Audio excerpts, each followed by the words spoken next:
दोस्तों, इंडिया में एक बहुत लंबे समय तक पूरा जुडिशियल सिस्टम अपराधी के अधिकारों की बात करता रहा है। 100 गुनाहगार छूट जाएं पर एक बेगुनाह को सजा नहीं होनी चाहिए। जमानत मिलना एक रूल है और जेल अपवाद। ऐसी बहुत सी मैगजीम हमारे जुडिशियल सिस्टम में प्रचलित हैं। पर इन सभी चीज़ों के बीच एक इंसान जो कोर्ट्स द्वारा सबसे ज़्यादा उपेक्षित रहा है वो है विक्टिम यानी पीड़ित। वो व्यक्ति जिसके साथ अपराध हुआ, जिसका सामान किसी अपराधी ने लूट लिया, जिसे शारीरिक और मानसिक प्रताड़ना झेलनी पड़ी। मैं कोर्ट में गवाही दूंगा तो कहीं ये अपराधी मुझे या मेरे फैमिली मेंबर्स को कोई नुकसान तो नहीं पहुंचा देगा। मेरे साथ आरोपी सारी जिंदगी की दुश्मनी तो नहीं पाल लेगा। विक्टिम को ना केवल ये सब झेलना पड़ता है बल्कि अपना चोरी हुआ सामान को पुलिस से वापस पाने के लिए कोर्ट से सुपरदारी से छुड़वाना पड़ता है और उसके लिए भी बहुत सी कानूनी प्रक्रियाओं से गुजरना पड़ता है। और सोचिए, जिसके किसी परिजन का मर्डर हो गया, जिस किसी महिला के साथ रेप या कोई अन्य सेक्सुअल ऑफेंस हुआ, जिसके बच्चे के साथ कोई अपराध हुआ या किसी विक्टिम का किसी अपराध में सब कुछ खत्म हो गया, तो क्या तब भी कोर्ट उस पीड़ित को कॉम्पनसेशन यानी मुआवजा दिलवाएगी? क्या कोई ऐसा कानून का प्रोविज़न है जो विक्टिम की भी मदद करता हो? दोस्तों, अपराधी को सज़ा मिलती है तो विक्टिम को मानसिक तौर पर थोड़ी सुकून ज़रूर मिलता है कि उसके साथ इंसाफ हुआ है। पर जो प्रताड़ना उसने पूरे ट्रायल के दौरान झेली, जो उसको धमकियां मिली, कई बार तो विक्टिम को गवाही देने से रोकने के लिए उसके या किसी उसके घरवाले का मर्डर भी कर दिया जाता है। क्या उसे इस बात की कॉम्पनसेशन नहीं मिलना चाहिए? तो हाँ, आज इस वीडियो में हम बात करेंगे विक्टिम यानी पीड़ित व्यक्ति के अधिकारों की, जिसके बाद विक्टिम भी कोर्ट से कॉम्पनसेशन यानी मुआवजा पा सकते हैं। नमस्कार दोस्तों, YouTube channel law and peace पर आपका एक बार फिर से हार्दिक स्वागत है। दोस्तों, अगर आपने हमारे चैनल की वीडियोस देखे हैं तो आपने महसूस किया होगा कि हमारा हर वीडियो ऐसा है जो प्रैक्टिकली यानी असल ज़िंदगी में आपका मार्गदर्शन करता है। सारे वीडियो प्रैक्टिकल अनुभवों पर आधारित हैं। हर वीडियो में हमारी कोशिश रहती है कि गागर में सागर भर दें और कोई भी इम्पोर्टेंट बात छूट ना जाए। इसलिए कई बार हमारे वीडियो थोड़े लंबे भी हो जाते हैं, पर we never compromise with the contents and quality of the videos. हमारा हर वीडियो का कंटेंट ओरिजिनल होता है और हमारी कोशिश रहती है कि हमारे वीडियो को देखने के बाद आपको उस टॉपिक पर कोई अन्य वीडियो देखने की ज़रूरत ही ना हो पड़े। तो चलिए बिना देर किए हम वीडियो में आगे बढ़ते हैं। विक्टिम की परिभाषा CRPs यानी कोड ऑफ क्रिमिनल प्रोसीजर के सेक्शन 2 क्लोज WA में दी गई है, जो कहता है victim means a person who has suffered any loss और injury caused by reasons of the act or omission for which the accused person has been charged, and the expression victim includes his or her guardian or legal heir।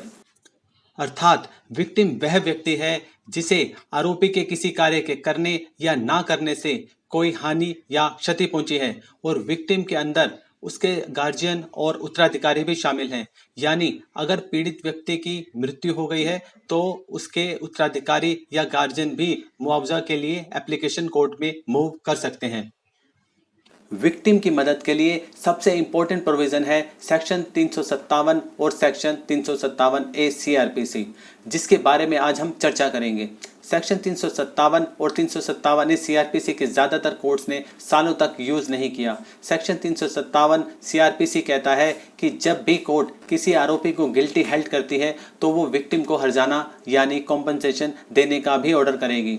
पर ज़्यादातर मामलों में देखा जाता है कि court आरोपी को गिल्टी हेल्ड करने के बाद भी जुर्माना लगाती ही नहीं थी या बहुत थोड़ा जुर्माना लगाती थी, और जो जुर्माना लगाती थी वो भी विक्टिम को बहुत ही कम मामलों में दिया जाता था। जुर्माने की रकम राज्य को दे दी जाती थी, विक्टिम खाली हाथ ही रह जाता था।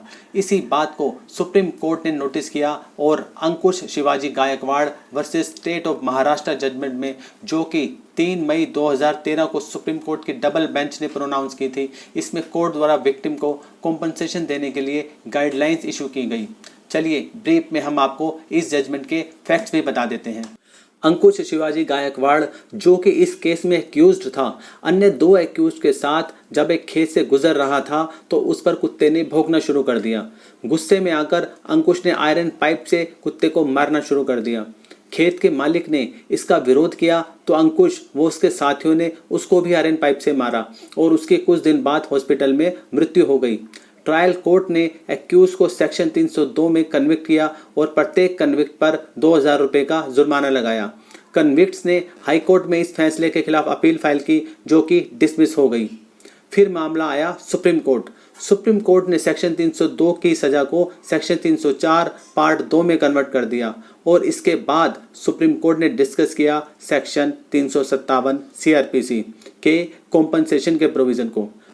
सुप्रीम कोर्ट ने कॉम्पनसेशन की पुरानी कई जजमेंट्स का रेफरेंस देते हुए कहा कि विक्टिम्स हमेशा से ही लेजिस्लेचर और कोर्ट्स द्वारा निगलेक्ट किए जाते रहे हैं।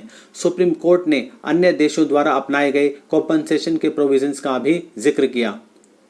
क्योंकि ऑफेंस को हुए लंबा समय बीत चुका था, इसलिए कोर्ट ने जुर्माने की रकम को मॉडिफाई तो नहीं किया, पर सबॉर्डिनेट कोर्ट्स को भविष्य में सेक्शन 357 सीआरपीसी पर हमेशा माइंड अप्लाई करने की हिदायत दी। सुप्रीम कोर्ट ने कहा कि सेक्शन 357 का पूरा यूज़ किया जाए और विक्टिम को कॉम्पनसेशन यानी हर्जाना दिया जाए। उसके बाद ये प्रोविज़न थोड़ा बहुत कोर्ट द्वारा यूज़ किया जाने लगा, परंतु बहुत ज़्यादा नहीं।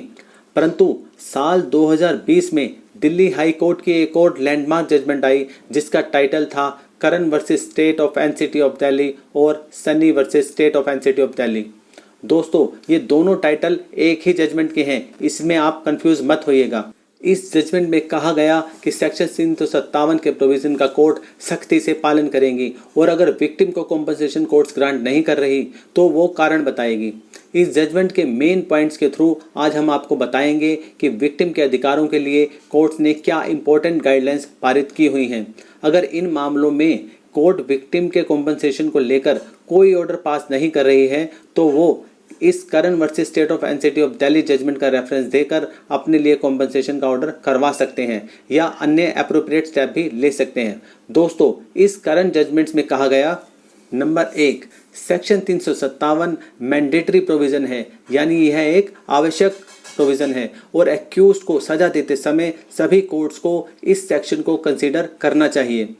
नंबर 2, एक्यूज्ड, समाज और विक्टिम सभी के साथ न्याय होना चाहिए। नंबर 3, विक्टिम को कॉम्पनसेशन दिए बिना न्याय अधूरा रहता है। नंबर 4, ऑफेंस की ग्रेविटी, मेंटल और फिजिकल हरासमेंट जो विक्टिम ने सफ़र की और एक्यूज्ड की जुर्माना देने की क्षमता के हिसाब से कॉम्पनसेशन का अमाउंट तय होना चाहिए। नंबर 5, एक्यूज्ड को गिल्टी हेल्ड करने के बाद उसकी फाइनेंशियल कैपेसिटी जानने के लिए कोर्ट कन्विक्ट को एक एफिडेविट में अपनी संपत्ति और इनकम डिस्क्लोज करने को कहेगी, जो कन्विक्ट को 10 दिनों के भीतर कोर्ट में फाइल करनी होगी। नंबर 6, इसके बाद कोर्ट जजमेंट की कॉपी और एक्यूज का affidavit Delhi state legal service authority यानी DSLSA को भेजेगी। हर कन्विक्शन के केस में कोर्ट DSLSA को विक्टिम इम्पैक्ट रिपोर्ट फाइल करने को कहेगी। विक्टिम इम्पैक्ट रिपोर्ट में रिपोर्ट दी जाएगी कि क्राइम का विक्टिम के ऊपर क्या प्रभाव पड़ा। नंबर 7, जजमेंट और एफिडेविट की कॉपीज मिलने के बाद DSLSA हर केस में एक समरी इंक्वायरी करेगी ताकि ये पता लगाया जा सके कि विक्टिम के ऊपर क्राइम का क्या प्रभाव पड़ा, प्रोसिक्यूशन पर कितना खर्चा आया और विक्टिम की पेइंग कैपेसिटी क्या है। समरी इंक्वायरी करने में कोर्ट संबंधित SDM और SHO की असिस्टेंस भी ले सकती है। नंबर 8, कन्विक्शन के बाद कोर्ट प्रोसिक्यूशन को भी डायरेक्शन देगी कि वो बताए कि एक्यूज्ड के प्रोसिक्यूशन पर कितना खर्चा आया। ये जानकारी प्रोसिक्यूशन को 30 दिनों के भीतर देनी होगी। नंबर 9, इस प्रोसीजर को फॉलो करने के बाद trial court victim impact report को कंसीडर करेगी, यानी उस पर विचार करेगी। फिर पार्टीज और विक्टिम को सुना जाएगा और फिर उसके पश्चात कोर्ट विक्टिम को कॉम्पनसेशन अवार्ड करेगी और स्टेट को कॉस्ट ऑफ प्रोसिक्यूशन भी अवार्ड करेगी अगर ऐसा एक्यूज की उसे पे करने की अक्षमता है। नंबर 10, कोर्ट कन्विक्ट को कॉम्पनसेशन का अमाउंट DSLSA में डिपॉजिट करने को कहेगी, जो इस अमाउंट को विक्टिम को डिस्पर्स करेगी, यानी उसका भुगतान विक्टिम को DSLSA द्वारा ही किया जाएगा। नंबर 11, अगर कन्विक्ट के पास मुआवजा देने की क्षमता नहीं है या अवार्डेड मुआवजा का अमाउंट विक्टिम के पुनर्वासन के लिए अपर्याप्त है तो कोर्ट सेक्शन 357A CRPC का यूज़ करेगी और DSLSA को विक्टिम कॉम्पनसेशन फंड से, जो कि दिल्ली विक्टिम्स कॉम्पनसेशन स्कीम 2018 से गवर्न होता है, उसके तहत कॉम्पनसेशन ग्रांट करने की डायरेक्शन देगी।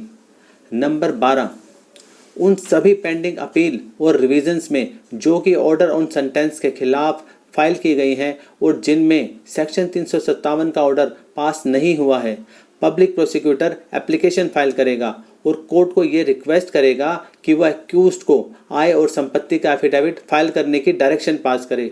पीपी कोर्ट को ये भी रिक्वेस्ट करेगा कि डीएसएलएसए को भी समरी इंक्वायरी के बाद विक्टिम इम्पैक्ट रिपोर्ट फाइल करने की डायरेक्शन पास करे।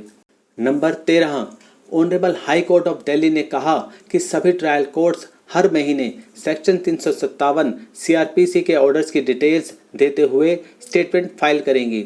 दिल्ली हाई कोर्ट के रजिस्ट्रार जनरल को यह निर्देश दिया गया है कि वो इस मंथली स्टेटमेंट को जजेस की एसीआर कमेटी यानी एनुअल कॉन्फिडेंशियल रिपोर्ट कमेटी के आगे प्रस्तुत करें। तो दोस्तों, अब आपने जाना कि दिल्ली हाई कोर्ट ने सेक्शन 357 सीआरपीसी को कितनी ज़्यादा इंपॉर्टेंस दी है जजेस पर दबाव बनाने के लिए कि वो विक्टिम के कॉम्पनसेशन से रिलेटेड ऑर्डर्स पास करें। उन्होंने जजेस की कॉम्पनसेशन ऑर्डर के स्टेटमेंट को जजेस के इंस्पेक्टिंग जजेस के आगे प्रस्तुत करने की डायरेक्शन ही पास कर दी। तो अगर आप या आपका कोई परिचित किसी केस में कोई विक्टिम है तो आप Karan versus state of NCT of Delhi judgment का रेफरेंस देकर कॉम्पनसेशन ग्रांट के लिए कोर्ट में एप्लीकेशन लगा सकते हैं। तो दोस्तों, उम्मीद करते हैं कि इस वीडियो में दी गई जानकारी आपको ज़रूर पसंद आई होगी। दोस्तों, एक वीडियो बनाने के लिए कई दिनों की मेहनत लगती है। अगर आपको मेरी मेहनत पसंद आई हो तो वीडियो को लाइक, शेयर और चैनल को सब्सक्राइब करना मत भूलिएगा। कमेंट करके मुझे बताएं कि ये वीडियो आपको कैसा लगा और भविष्य में आप किस टॉपिक पर वीडियो देखना चाहते हैं। तो इस वीडियो में इतना ही। मिलते हैं आपसे अगले वीडियो में। तब तक के लिए जय हिंद, जय भारत।